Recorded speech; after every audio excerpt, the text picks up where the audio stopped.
తెలుగు సినీ ప్రేక్షకులకు నటుడు మురళీమోహన్ గురించి ప్రత్యేకంగా చెప్పాల్సిన పని లేదు.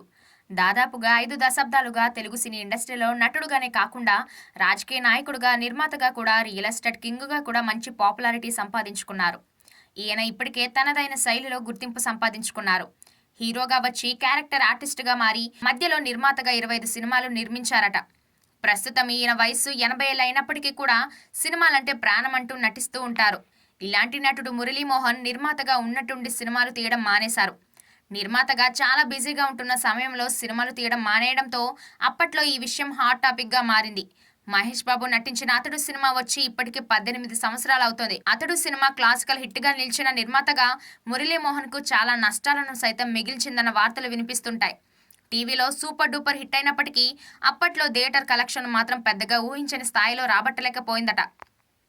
అతడు సినిమా కంటే మురళీమోహన్ ఎన్నో సినిమాలు నిర్మించారు. కానీ అవన్నీ ఫ్లాపులయ్యాయి.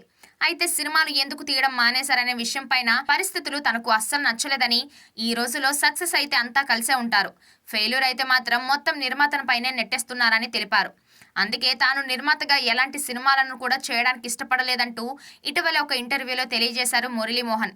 ఏది ఏమైనా మురళీమోహన్ నిర్మాతగా సినీ ఇండస్ట్రీకి దూరం కావడానికి ముఖ్య కారణం మహేష్ బాబు నటించిన అతడు సినిమా అనే కారణమని చెప్పవచ్చు. ఇప్పటికీ అడపదడప సినిమాలలో నటిస్తూ ఉన్నారు మురళీమోహన్.